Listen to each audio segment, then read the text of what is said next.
Magandang umaga, Pilipinas. Narito ang latest sa lagay po ng ating panahon. Apektado pa rin ng shear line ang silangang bahagi ng Northern Luzon at nagdudulot pa rin ito ng malawakang pagulan sa malaking bahagi ng Cagayan Valley Region. Samantala, yung amihan, malakas pa rin ang pagbugso ngayon nitong hanging amihan at nakakaapekto rin sa natitirang bahagi pa ng Northern Luzon. Yung easterlies ay apektado din ang eastern section ng Central at Southern Luzon at nagdudulot ng maulap na papawirin at mataas din na tsansa ng malawakang pag-ulan.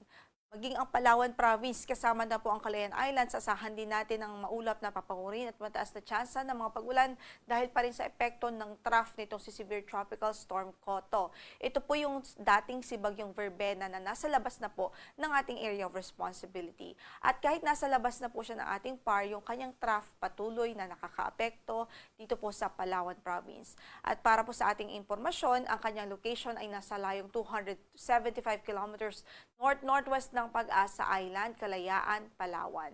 Taglay pa rin ito ang lakas ng hangin na 110 kilometers per hour near the center at gustiness na 135 kilometers per hour. Kumikilos ito west-southwestward at mabagal pa rin ang kanyang paggalaw. So sa ngayon, ang kanyang epekto ay yung trough po niya o buntot ay patuloy na nakakaapekto sa Palawan Province.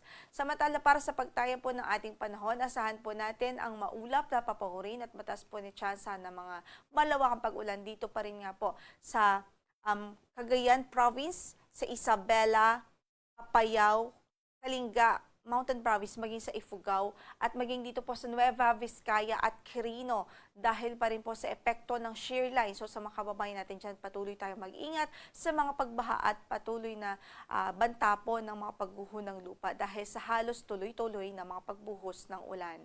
Shear line po ang nakakaapekto sa silangang bahagi ng Northern Luzon. Samantala, yung amihan nagdudulot din ng maulap na papawirin at mataas na tsansa pa ng mga pag-ulan dito pa sa Ilocos Region, maging sa Batanes at natitirang bahagi pa ng Cordillera Administrative Region. Magiging maulap din ang papawirin na may mga kalat-kalat na pagulan at pagkidlat pagkulog dito po sa Aurora at Quezon Province.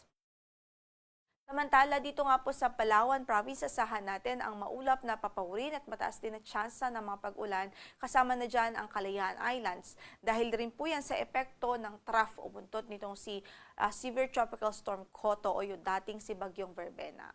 At sa Mindanao at Visayas naman, makakaasa po tayo ng halos maaliwalas na papawirin sa araw na ito at mababa na tsansa ng malawakang pagulan liban sa mga localized thunderstorms. At ngayon nga po ay nakataas pa rin ng ating gale warning sa malaking bahagi ng Northern Luzon, partikular nga po dito sa Batanes, Babuyan Islands, Cagayan o mainland Cagayan kasama ng Babuyan Islands, maging dito po sa Ilocos Norte, Ilocos Sur at sa Kalayaan Islands. So yan po, itong dito sa Kalayaan Islands, epekto po yan nitong si Bagyong Severe Tropical Storm Koto o dating si Bagyong Verbena. Samantala sa Northern Luzon, ang cause po nito ang nagdudulot ng maalong hanggang sa napakaalong kondisyon ng karagatan ay ang amihan o northeast monsoon. So sa mga kababayan natin dyan, patuloy natin silang pinag-iingat. Hindi po muna ina-advise na pumalaot ang maliliit na sasakyang pandagat dahil sa magiging maalon pa rin hanggang sa napakaalon ng kondisyon ng ating karagatan doon.